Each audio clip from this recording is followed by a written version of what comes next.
Welcome to the webinar today. So hello, everyone. Welcome to our Call-in Best Practices webinar. My name is Stephanie Koukopoulos, and I serve as the Radio Resource Coordinator at Farm Radio, specifically part of the Radio Resources and Radio Networking team. I am based in Ottawa, Canada. It's a pleasure to welcome you all to today's webinar. Today, we have an exciting lineup of speakers who will be sharing their insights and expertise with us. But before we dive into the discussions, let me introduce you to our esteemed panelists. First up, we have Richard Goddard. Richard brings a wealth of experience to our panel. He is an award-winning radio turned multi-platform producer at CBC Radio in Toronto, Canada. Currently, Richard serves as the head of the Cross Country Checkup, Canada's weekly call-in show, simulcast nationally on TV, radio, and online. We're thrilled to have him join us today. Next on our panel, we're delighted to welcome Isaac Minta. Isaac serves as the Senior Radio Officer at Farm Radio International, based in Ghana, where he has spent 4 years shaping radio programs and training broadcasters to meet farm radio's high standards. Isaac's extensive experience in radio broadcasting brings valuable insights to our discussion today. Last, but certainly not least, we have Jamila Suleiman Jizawa. Jamila is a media consultant, trainer, and content creator based in Abuja, Nigeria, with over 2 decades of experience in media and communication, specializing in rural radio, social mobilization, and journalism. At Farm Radio International, Jamila has spent the past 4 years driving innovative rural radio programs, conducting training sessions, monitoring radio content, and managing partnerships with broadcasters. Her efforts have led to successful gender-responsive radio programming and media advocacy initiatives. Welcome to all our panelists, and thank you for being here today.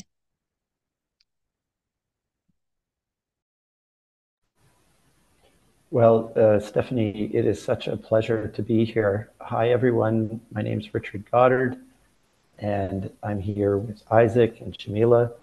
And even just looking at the web chat as everyone's jumping in is very exciting to see so many people engaging from so many different parts of Africa. And I'm thrilled. I can honestly say we're going to do our best to keep our session today on time. We're going to try to push our presentation into the first hour and leave the last half hour for question and answer. So let's treat this presentation a little bit like a call-in show itself. The chat bar is your space to offer your suggestions and your questions as we're presenting, and we'll do our best to address those as we're presenting. But as I mentioned, we will also have our Q&A at the end.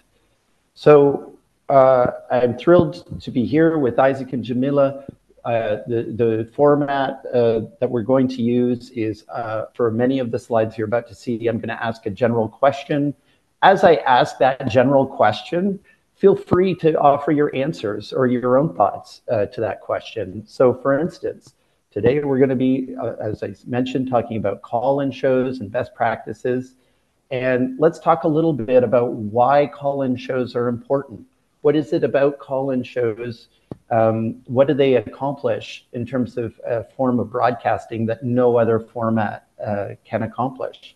So Isaac, why don't we start with you? Isaac, why are call-in shows so important? Thank you, Richard. Call-in shows are very essential in the sense that it provides a perfect platform for listeners or callers to share their opinions on very important issues that affect them. Very often people have ideas. They want a platform to just share those ideas. And so if they have a call-in show, it serves that purpose. Another important aspect of call-in shows is that it also enhances people's ability to dialogue on issues around community or national discourse. So you have different perspectives to a particular issue that affects a particular group of people in any community or as a nation. Thank you. And Jamila, how about for you? When you see that, why are call-in shows? What makes call-in shows so important? What do they? What can they accomplish as broadcasting that better than any other kind of format, especially when radio?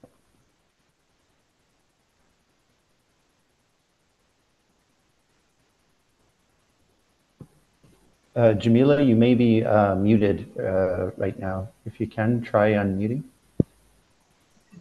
Okay, sorry, Richard, I had a bit of a network issue. But can you take the question again? Yeah, why are call-in shows important? Okay, so call-in radio program is quite important because it deals with current situation. It addresses issues as they are. You are not only sharing your opinion, you are also receiving some people's opinion directly. So it has a sense of humor in it. So in that, it gives it a credible aspect of your work. Thank you so much. You know, in many ways, well, a call-in show, unlike any other kind of radio show, the audience is your partner. It's the audience and their buy-in and their sense of interest and engagement in the topics you choose are essential, because without that audience participation, you don't have a show. So throughout today's presentation, part of what we're going to be talking a lot about is how to get your listeners engaged in the show to give you better programming. And I think Isaac and Jamila, thank you so much for summarizing so well. Call-in shows address important issues. As I mentioned, there are opportunities for fun. They can open up conversations about taboo topics, like, for instance, domestic violence. And we will talk a little bit more about how to handle those sensitive topics a bit later. They also are essential for responding to things like public emergencies, flooding, storms, getting on the ground accounts. In terms of our agenda today, as you can see in the slide, we're going to be touching on 4 different points, or 4 important subjects in terms of call-in shows. Firstly, we will talk about picking the topic and crafting the question. As I mentioned, without your audience, you don't have a show. So nothing is probably more important than how you go about picking your topic, how you craft the question.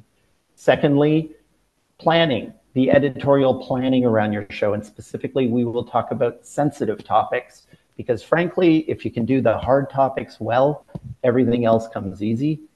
Third topic we'll touch on is about how to diversify perspectives on your call-in show.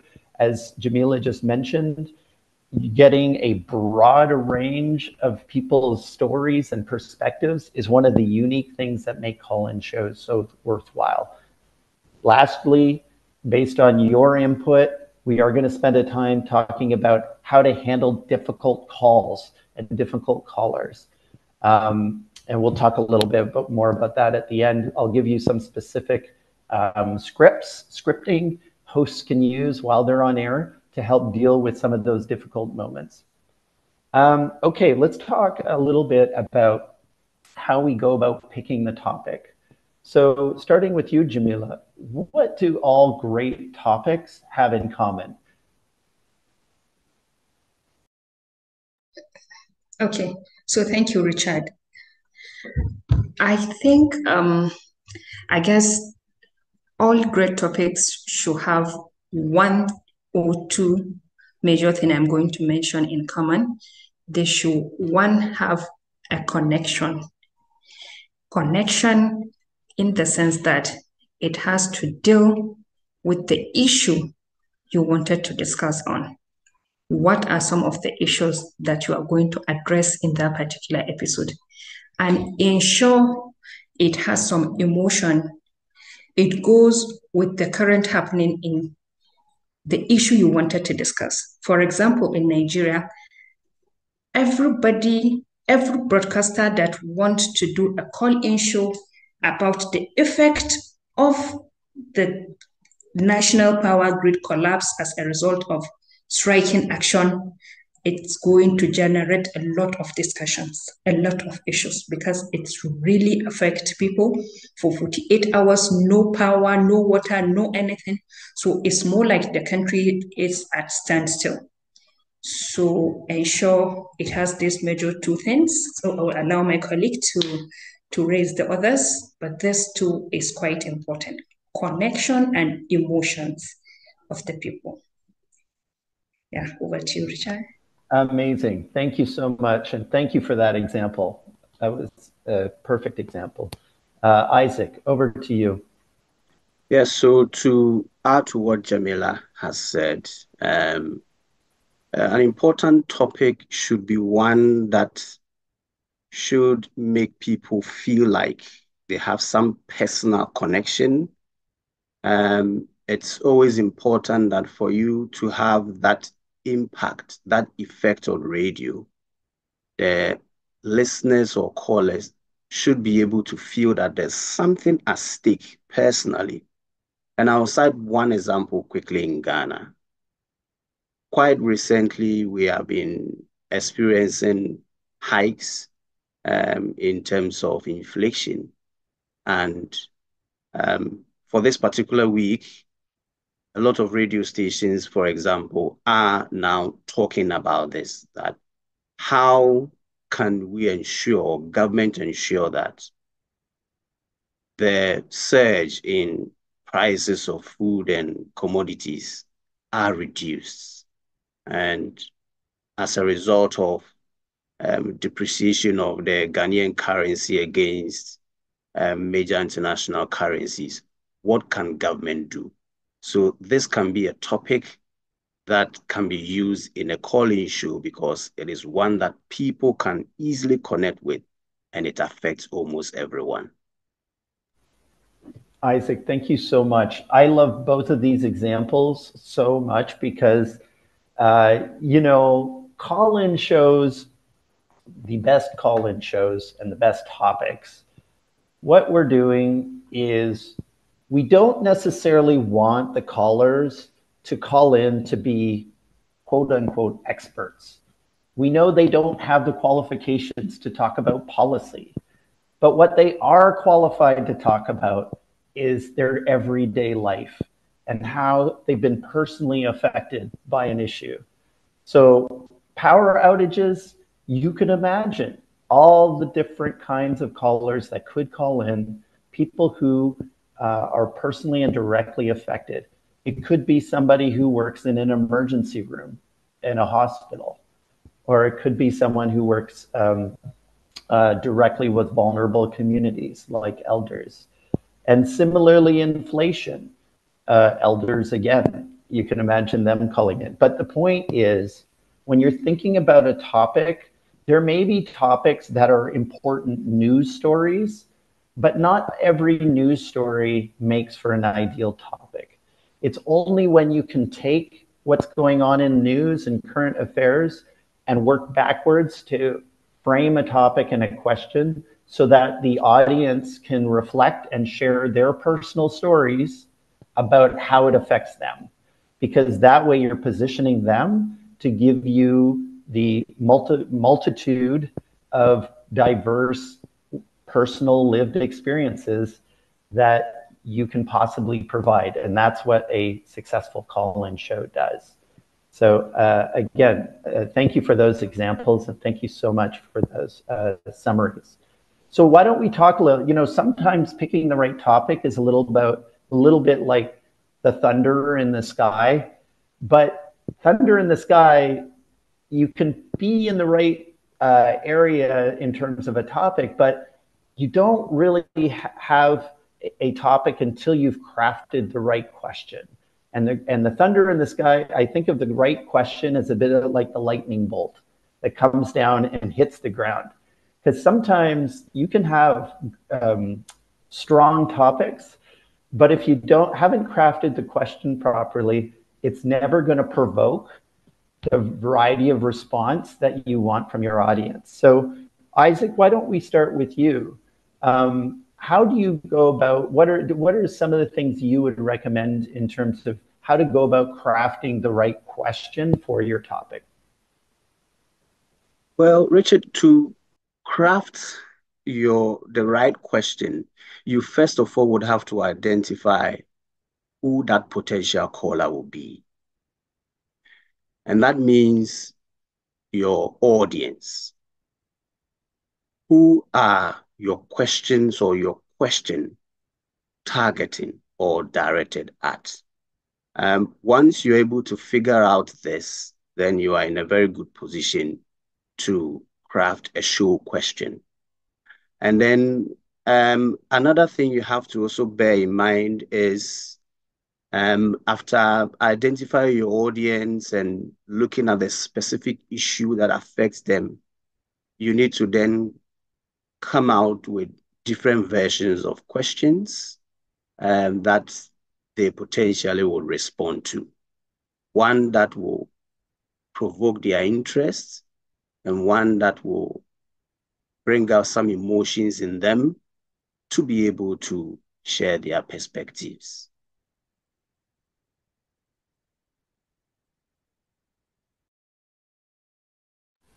Thank you so much, Isaac. And Jamila, how about for you? Do you want to build on a little bit on what Isaac said around crafting topic questions? Yeah. So basically, of course, as what Isaac has mentioned, call-in show can make a broadcaster famous. So, and it can also brings him down. So how do you ensure it makes you famous? It makes you like a very good presenter is by crafting a very good question. You can do that after you have itemized a lot of topics, questions, as Isaac rightly said, but you can also ask your colleague like, okay, so I have this in mind. Can I take this? Can this question be the perfect question for this? Because identifying your audience is quite important. If you craft a very wrong question, you will receive a wrong respondents. So we all know, I know in Nigeria, there are callers. They even have an association, Callers Association of Social Community. So they will keep on calling just to wish you well and say, okay, we have listened to this and that's fine. But if you craft it right, you will get the right response from the right people. Over to you, Richard. Thank you so much, Jamila. The thing about a call-in question, remember when I began and said the audience is your partner in making a call-in show. And so when you're coming up with crafting the question, it's not that you need to have a question that appeals to everyone, but you do need a call-in question that will attract the variety of perspectives that you're hoping to get on the show. And as Isaac mentioned, that takes for you to maybe imagine and think about who some of those ideal callers will be, on your show. And then that imagining of who that person is will help you craft the right question. And just as Jamila said, you know, it's not enough to come up with a list of 4 or 5 questions that you think could work for your topic. You have to try them out on people. And as she mentioned, you can try them out on a colleague, but you can also, you know, in Canada, we call them streeters. You can take some of your questions in a recorder and a few days before the show, go out onto the street and try them out on some people. And that can be a great way of helping you think through and formulate exactly the question that's going to provoke the kinds of responses you're hoping to get. So again, on our here on our slide, here's a quick summary of imagining the perfect caller. What do they say? Which show question will attract them? And if you're not sure, try them out on a few friends. Next, now, you know, it's one thing to formulate questions, but then there's just the idea of how do you know you've got the right one? And I guess quickly for you, Jamila, when you're thinking about, you know, you're trying out your show questions on a colleague or people on the street, how do you know that it's working? Okay, so I guess Richard, when you try out on a colleague or you share it in the social media platform, the kind of responses you get, if people can share their opinions about the same topic, so you should know that you have crafted the right question, because it goes with the emotion and it connects with their everyday life, that they can even give example. If you are not sure, that you couldn't get, even if to yourself, if you ask yourself the same question and you feel you are struggling with getting the right answers, forget it. Know that you missed the target. Isaac, over to you. Did you want to build on anything there?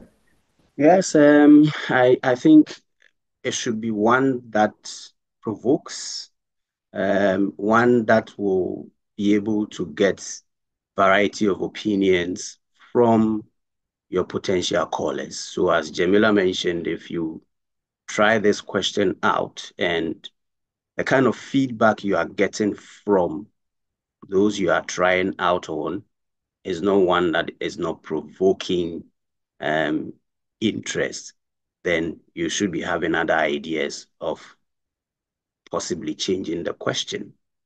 One of the things you can also do is to ensure that you are personalizing the question.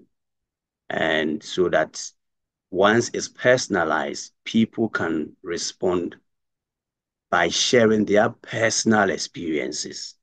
So this is how, to me, you can go about it, getting a very good show question.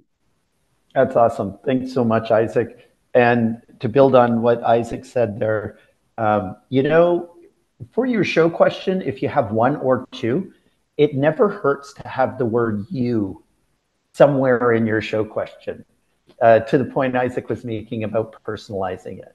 Try to boil the question down so that you're actually putting the word you into the question so that your audience understands that you're putting it directly to them.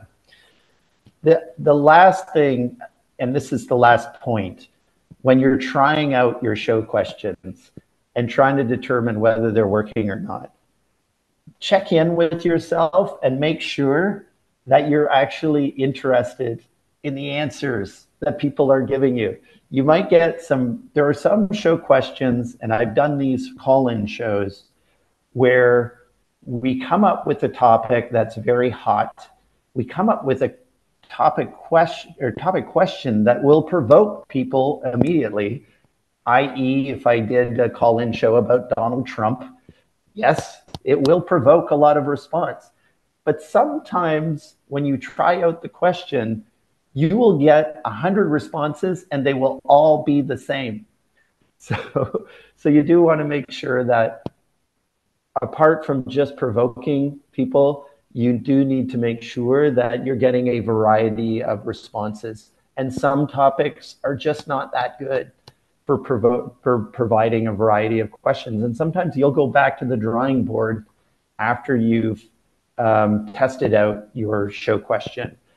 So again, on the slide here, we've got a quick summary, immediate connection, variety, and, you know, does it provoke answers that that I actually want to hear? Because ultimately we make call-in shows for listeners. We don't make them to get calls. We make them to get calls that produce stories that listeners want to hear. Okay, so for the next few slides, I'm going to run through them solo, partially in the interest of time and partially just because they're more directly about planning. So we're moving to another section of our presentation today. This is a little bit about planning sensitive topics and keys for success. So when I'm talking about sensitive topics in particular, I'm talking about topics that, you know, may involve more planning and, you know, more sensitivity, you know, in terms of how you go about putting them to air. And again, an example of that could be a call-in about something like domestic violence. So in terms of planning for your call-in show and editorial planning, as we've just discussed, first step one, you got to have the right topic and you got to have the right question. And that takes some work and it takes a little bit of engagement with your audience. Number two, again, if we are talking about something like a sensitive topic like domestic violence, you should be thinking about pre-booking potentially a caller or two and or guests. Now, in the case of the example I gave you, there aren't necessarily going to be opposing viewpoints, but when we're talking about a sensitive topic, you may want to pre-book a caller in the example of domestic violence that is has experienced it. And so this is someone who is obviously more vulnerable. And you want to take time doing that. You don't want to rush into a topic like that. You want to give it a week or two so that you find the right person and you're able to pre-interview them and you are able to assess like whether they are going to be fully comfortable with sharing their story on air. But it's very essential before you go into a topic like that, that you put that kind of work. If it's a political topic, yes, book two expert guests with opposing viewpoints to make sure that you've balanced a balanced range of opinion. And so people who sit on either two sides of the political spectrum will feel comfortable calling in. Choose a knowledgeable studio guest. There, it's quite self-evident, but you want someone who's widely regarded as an expert or a knowledgeable person in the field, someone who relies on facts. This is very crucial because in particularly sensitive topics, there can be a lot of misinformation that will be brought up, of course, during the show. Beliefs, attitudes that may not be based in fact. And so you need to have an appropriate amount of time to find the right knowledgeable studio guest. And finally, you want to be able to read from a range of responses during your show. And so what that can be about on some level is promoting your topic, you know, on social media beforehand to yield, maybe you have a listening group on WhatsApp, but just to get a variety of points of view. You could collect tape before the show to your show question and edit some of those perspectives to play during your show. But the point there again is whether it's booking a caller, booking guests with differing views, or whether it's, you know, reading social media posts or, excuse me, or playing some tape that you've gathered, you're just doing your best as a producer of the show to make sure that you're actively planning to put in as broad a range of points of view and knowledgeable points of view to air. In terms of other, key points for sensitive topics and planning editorially, you need to, before you go to air, try to imagine some of the criticisms, or if you've, for example, if you've pre-interviewed potential guest for your show, and they are, that somebody is going to be criticized, like a politician or a government department. You need to anticipate that criticism, and you need to seek out the target of that criticism before the show. And you need to give them the opportunity to offer a statement or offer an invitation for them to participate in the show. This is just, part of editorial planning to make sure that you're offering a balanced range of opinion on the show. Also, it helps to brainstorm a little bit what callers might say. Callers can be really unpredictable. Earlier when I gave the example of if we're doing a Donald Trump show, we know that there are going to be some very extreme political viewpoints expressed. So you as the producer need to do your best to anticipate before you go to air what some of those extreme opinions or attitudes that might happen during your show. And the more you can anticipate those viewpoints, the more you can prepare for them. And the way you prepare for them is you can lob some of those things to your expert or knowledgeable studio guests before the show to prepare them.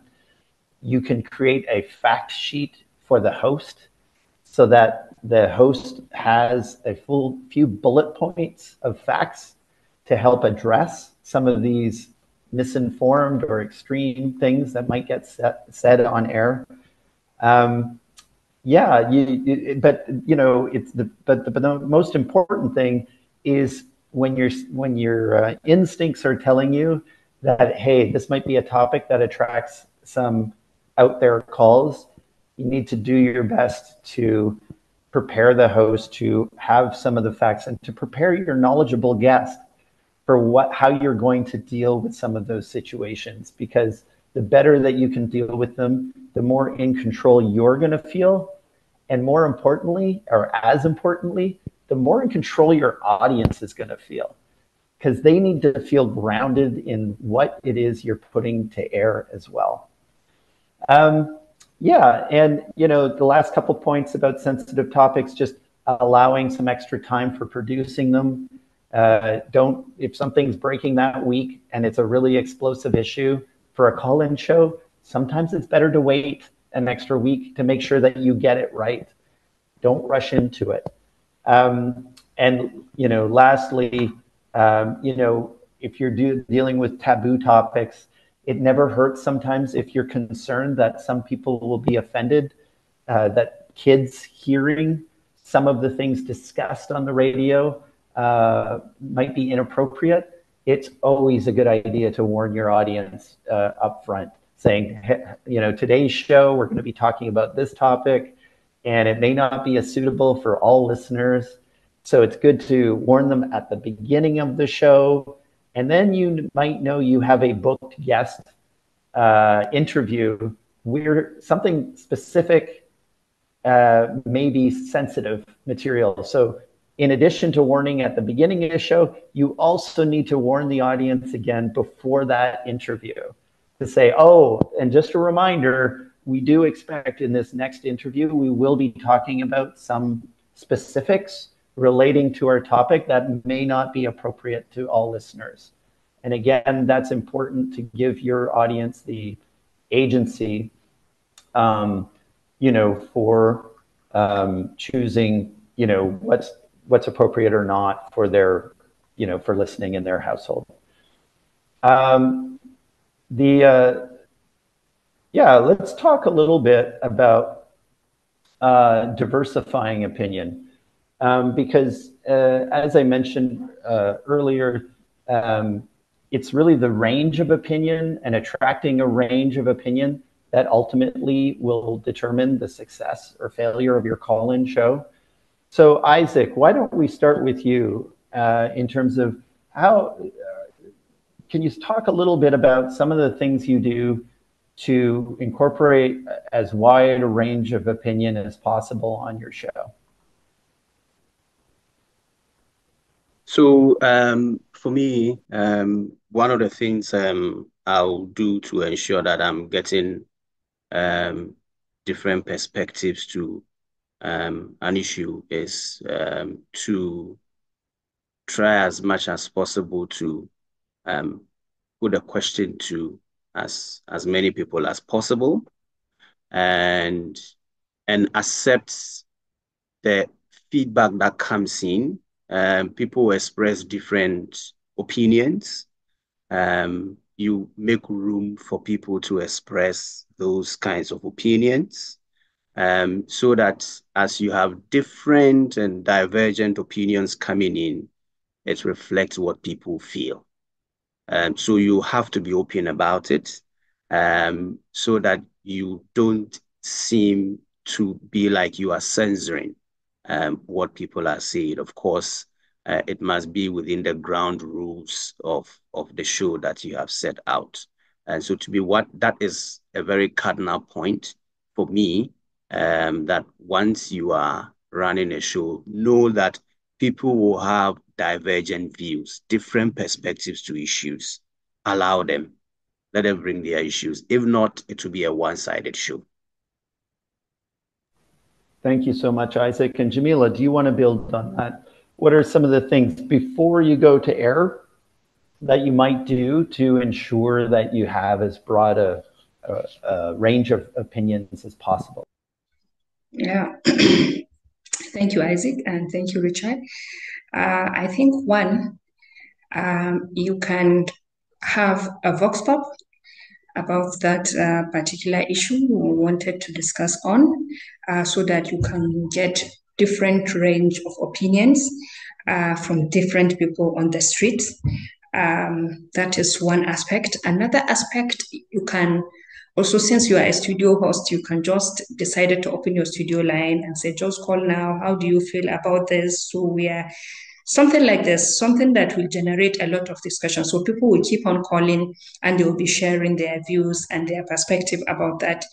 Or just like what Isaac has mentioned, you can share we have social media platform differently. So you can share in WhatsApp, in your Facebook page. Okay, we are going to discuss. I'm telling you, you will get tons of questions, a lot of questions about that. Responses about this, so that you can play them before starting your show, so that you can have different range of opinions.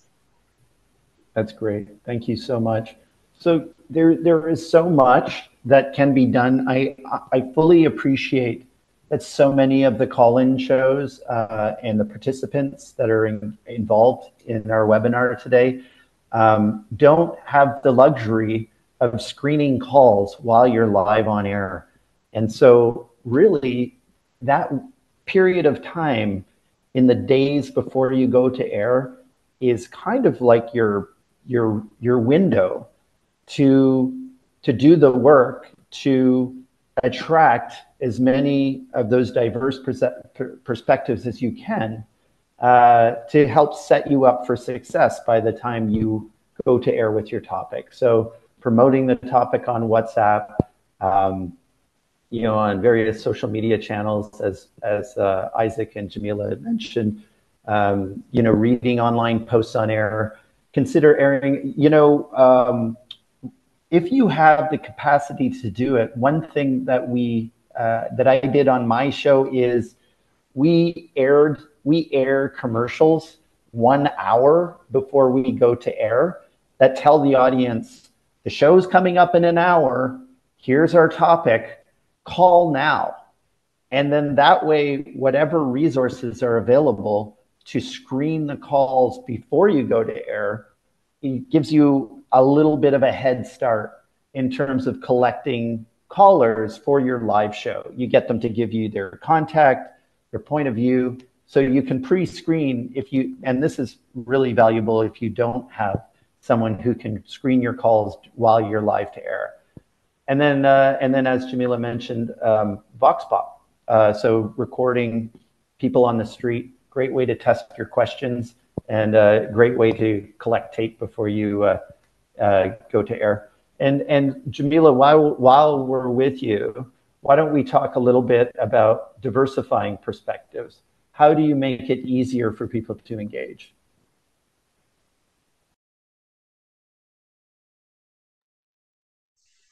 Okay, so diversifying also can also play a vital role. If you want also your listeners to engage, apart from what we said, you must ensure that the topic connects to them directly. So if you have all their responses in that, so when you play it, they can easily engage in your thing, and you can receive their responses directly while you played in the Vox Pop. So in that, you can get as long as responses as possible.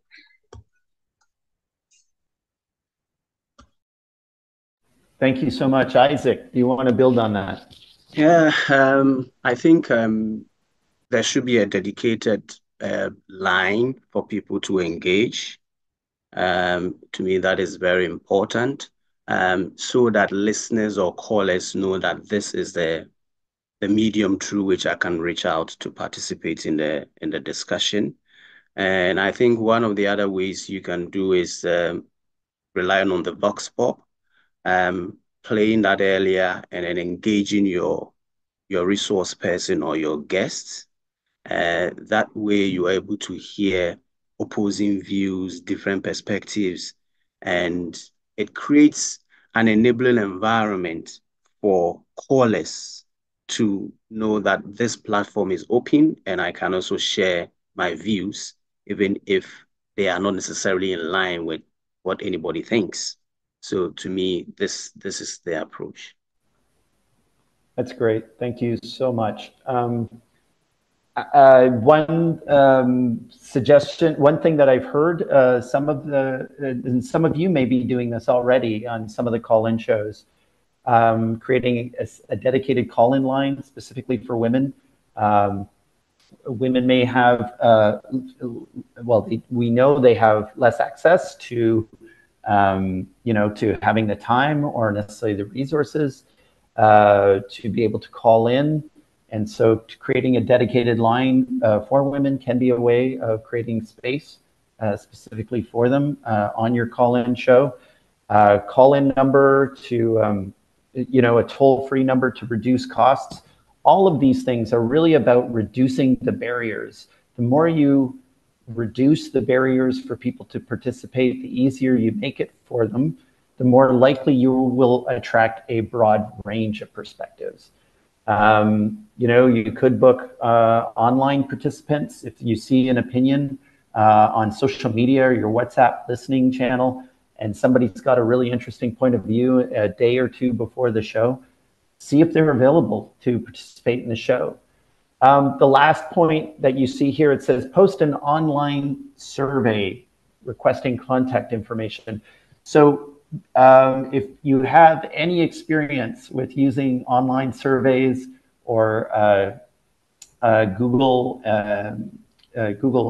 input, you can create your own survey and post it online, and then create ads on your radio station to tell your listeners, tell them what the topic is, and then say, hey, go to this survey.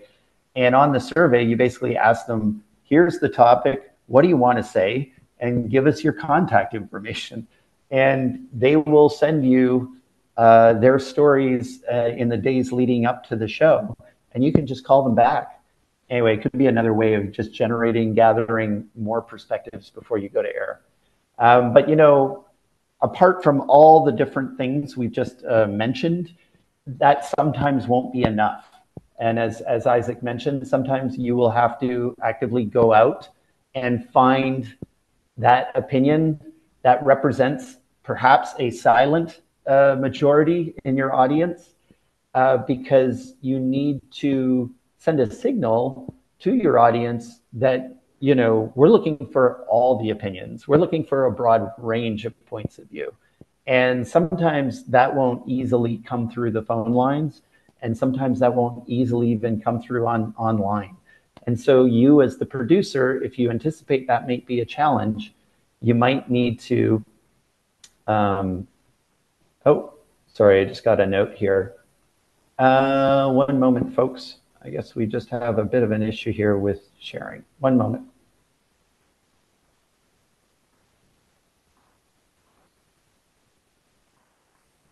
There we go. Sorry about that. Thank you for the note, David. And Isaac, give me a thumbs up if you can see the presentation now. Yeah. Okay, good. Perfect. Okay, so yeah, just to that last point, sometimes you'll need to chase a guest to round out your calls. So we're now getting to the back end of the presentation where we are going to talk a lot more about, difficult callers and how to manage, your job as the host, as the producers of the show, getting fabulous stories and fabulous callers everybody knows what to do with that. But the hard part is, how do you filter all the rest of the stuff? And especially if you're the host, having to filter callers, like picking who's good and who's not while you're live on air. And why is filtering or screening callers live as a host so difficult? Well, I'll restate it. If you've done it before, you know what I'm talking about. On the one hand, for your listening audience, that's not all callers are created equal in terms of the quality of the content that they are sharing with your audience. So you as the host have a contract with the audience to select and to focus and to highlight the best of what your audience is going to give you.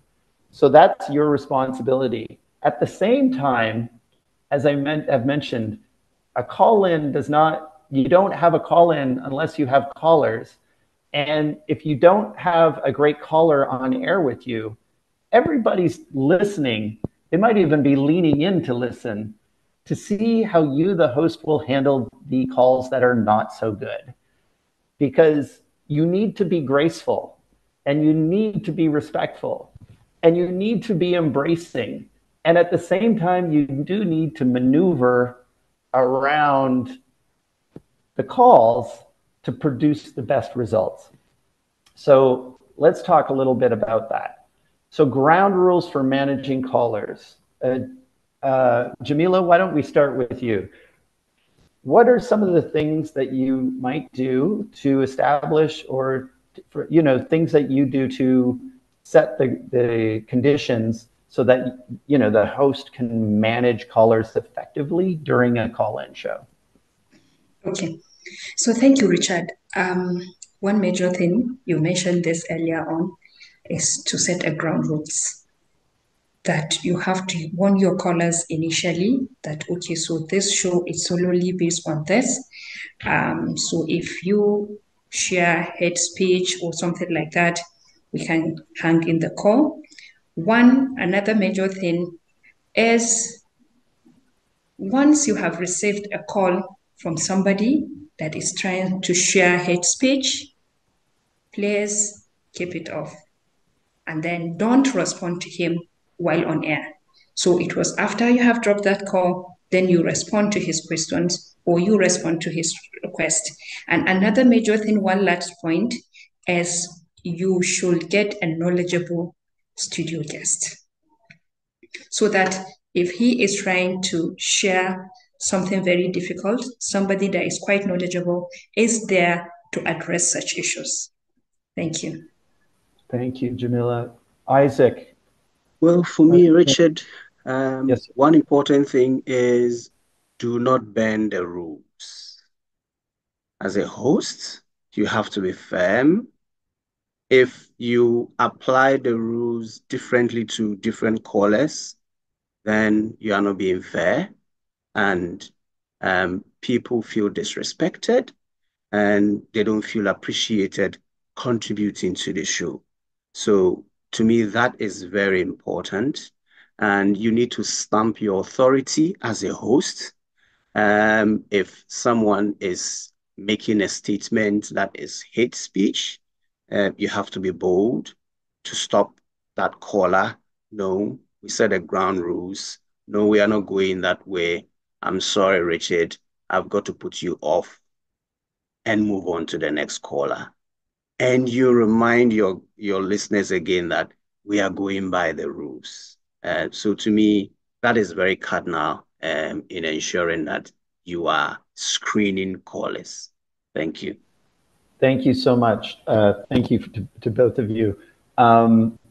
You certainly said it all. And the main point is, as you're navigating, once you've established the ground rules for your call-in show, you need to make sure that every caller that leaves, that when you finish the call, it's important that they feel heard.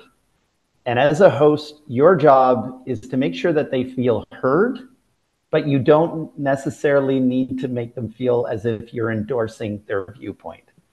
And that's a tricky line to walk. Okay, so that brings us to the end of our presentation today. And sorry, I hear, Jamila, thank you for dropping in, pot down, volume down. So we've come to the end of the presentation. I'm just wondering, ideally, what we'd like to do is open this up to a Q&A.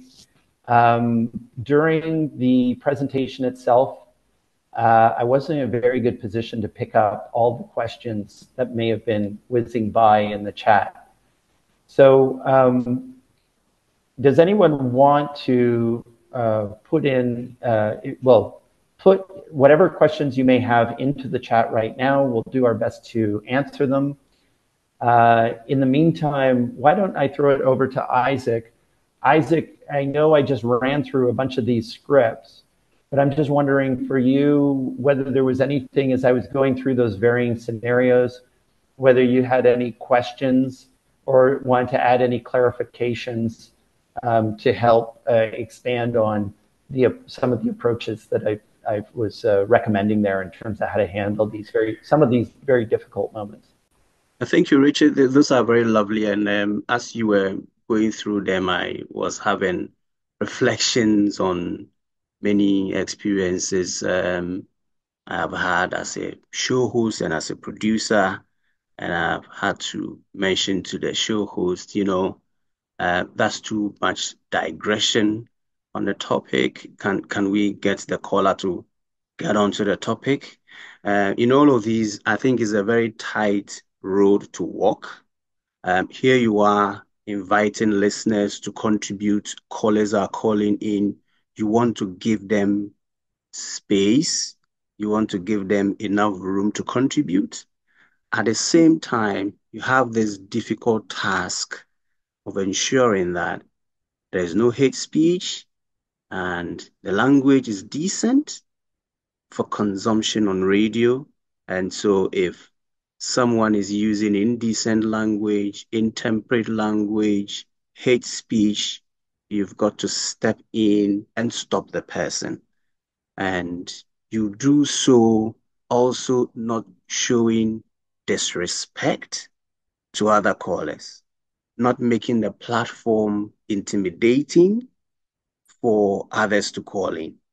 So it's a very tight rope. You need great skill, in my opinion, to be able to do this by showing them respect and being firm and ensuring that you are setting the ground rules. And my last take will be on the last part you mentioned on issuing a disclaimer, which to me is very, very essential because there are times that some listeners may associate a comment to the radio station or to the host. And some of these comments are hate speech, and you would have to dissociate yourself by issuing that disclaimer. So I agree perfectly with you. The disclaimer should be issued right from the beginning of the show. And after the discussion with the guests, when you're about picking calls and setting the ground rules, you have to also issue this particular disclaimer. And when a hate speech itself comes in, quickly as a host, you have to dissociate yourself by issuing that disclaimer from that comment, so that you are not attacked unnecessarily. Thank you, Richard. That's great, Isaac. Thank you so much. And Jamila, was there anything you wanted to ask or add to this section about difficult callers? Yeah, thank you, Richard, and thank you, Isaac, also. This also had to get me thinking. As a broadcaster, you need to absorb a lot, like your listeners or your callers are saying hate speeches, but then you have to act like they are not hate speech to you, like to be in control also. So it's a kind of very tricky situation to manage all this. And also more especially in Western countries like Nigeria, West African countries. For Nigeria, there are a lot of regulators also, like Nigerian Broadcasting Corporation. So it's managing the two. You are managing your callers as well as trying not to say or do anything that is contrary to the regulation of your broadcasting activity. So is really something very, very key and very important. So I love your responses and also the aggression in issues related to this. It's go a long way for me. Thank you, Richard. Thank you so much. I just noticed in the chat some are asking for the presentation deck afterward, and Mauli, as he replied in the chat, we will forward these materials to you after the webinar.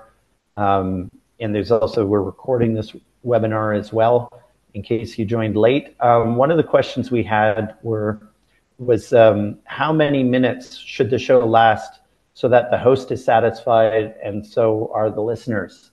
That's a great question. I guess the way I would answer that is, you know, there are some shows which I would put on one end of the spectrum and say they are more about delivering information to the audience. So for instance, during the pandemic, we did a lot of shows where we brought on experts who were just answering questions. Because a lot of people had questions about this and that. And I'm similarly any public emergency, you know, like a flooding event or what have you. So if your show is a little bit more on that sort of information delivery end of the spectrum, I would say that those shows can tend to be shorter because it's more about the questions your callers have and how your expert guests deliver the answers, which tend to be quite quick.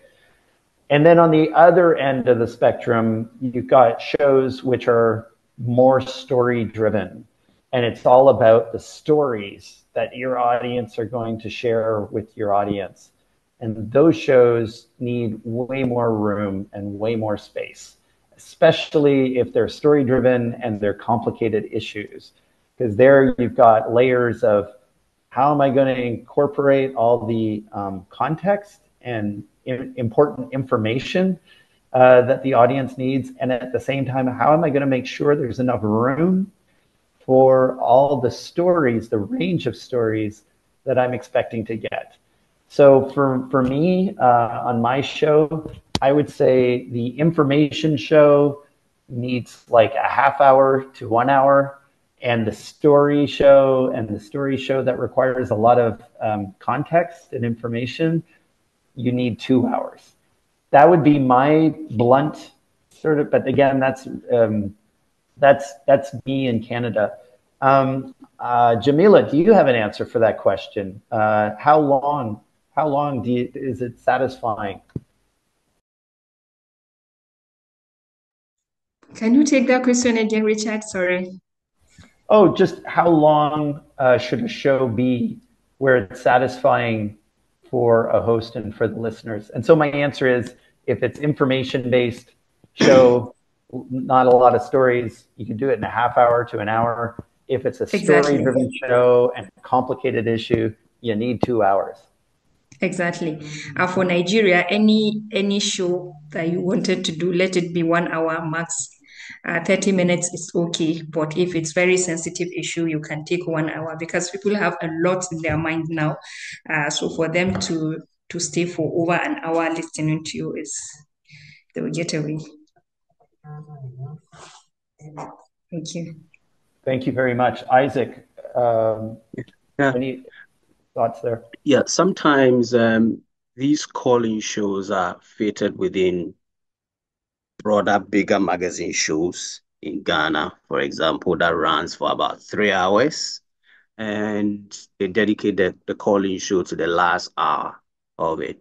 But typically, within an hour is fine.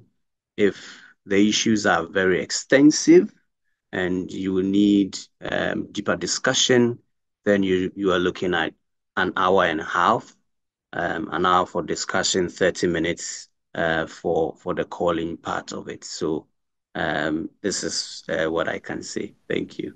That's great. Someone asked about, to just pick up on the concept we were sharing about how to craft the call-in question. And let me try to address that quickly with an example, and I'm hoping my example translates. So when you're trying to craft your call-in question, again, I was encouraging you to try to imagine your perfect callers for that show. So my example is this. In Canada, we have issues with healthcare. If I am doing a topic about healthcare specifically, because healthcare affects everybody, and so when we are going into those shows, we may imagine to ourselves, okay, on this specific healthcare issue, we are hoping to get a doctor. We are hoping to get somebody who is sick, who is waiting in an emergency room. We are hoping to get a nurse on air. We are hoping to get a hospital administrator on air.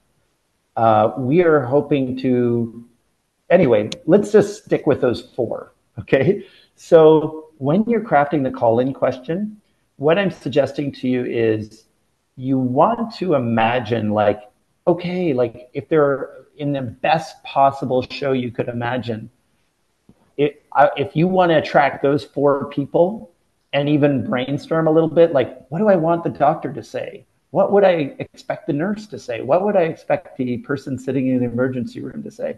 And oftentimes, if you've read a lot of news articles about the issue, you kind of have a sense of what they would say. So by thinking about those ideal callers, that's going to help you formulate the right question. This can also be true for polarizing political topics, because you want to make sure that you frame a question. We all have our own biases on any political topic. So you just want to make sure that however you phrase your topic question, that it was received as a question that gets to the heart of the matter in a neutral way to people on different sides of the fence. You know, so sometimes by imagining what that person who has got the totally different opposing political views that you have, how are they going to interpret your question? And similarly, how do people on the other side of that issue, how will they see it? And if you're not sure, then take some of those draft questions that you have, take a recorder and go downtown, wherever you live, and try them out and see. Because if people don't quite understand what you're expecting as an answer, that's usually a sign that you need to work on the question to clarify it, or to make it sound like that people with differing viewpoints don't think you're biased, or are posing the question in a way where you're going into the conversation in a neutral and balanced way. Okay, I see we're getting a 2:55. Let me see here. Great topic. Several comments. Just reading here. Recordings. Oh, follow-up question. And when we send questions on WhatsApp, what should we do? So this is a question about WhatsApp. And, you know, my understanding, when I go back to my job in Canada, I'm going to borrow from some of the best practices of call-in shows in Africa. I know you're creating WhatsApp groups, and I think it's a fabulous idea. I think with WhatsApp, especially WhatsApp communities, I think if you can collect a sizable group of people who are very invested in your show, who have a very wide range of viewpoints, I think, you know, once you've figured out what your topic question is going to be, give them a preview, you know, post that question 3 days before you go to air. And that way, that can be the beginning of getting feedback and getting perspective. So really, you know, once you figured out your topic question, please throw it out on your WhatsApp group. And then secondly, Isaac, jump on in. Thank you. Yes, thank you, Richard. So I wanted to say that one of the ways you can make use of WhatsApp is you put in your show question and you invite listeners to send a voice note. So usually you can let them time it, should be within, say, 30 seconds or 1 minute on responding to the question. And through your producers, you can sample or get all of these responses and play them as part of your call-in show. But it's a great way of getting feedback from them. And then the other question that was asked, I wanted to also share an opinion on that, on how we craft the show question. And if you recall, we mentioned that let's try to personalize it. And I'll give you an example. You know, I spoke about the fact that recently there's been a lot of talk about hikes, inflation in Ghana. So looking at this particular topic, for example, now you can craft a question that goes this way. What is the cheapest thing you've bought recently? Right.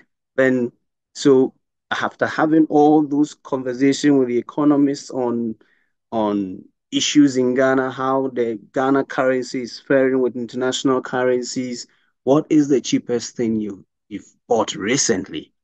That way, a listener will feel it has that personal connection, and so they will call and share their experiences. Well, so someone may call and say, well, to tell you what I bought recently wasn't that cheap. It was this expensive, or was that cheap. So to me, that is some of the ways you can craft your show question. To add to what Richard said. Over to you, Richard. Thank you. I love that so much. And in some of our materials too, we've got another example. It's such a good example, Isaac. Thank you. Yeah, it's the calling question isn't how are your crops this year? It's how much of a challenge has it been to grow crops to provide for you and your family this year? Again, you know, bring the issue home, bring it home to people's everyday lives. And I guess I'll end today's session with where we began, which is if you're ever wondering whether your question or your topic is right, as long as you make your audience experts, your callers experts in their own lives so that they can share what they're seeing, what they're experiencing, you know, what their story is. If they're sharing their stories and their observations with you, you've positioned them the right way. And you position them in a way where you're doing the thing that call-ins need to do the most, which is to provide so many different types of stories. I can tell you that call-in shows are an amazing window.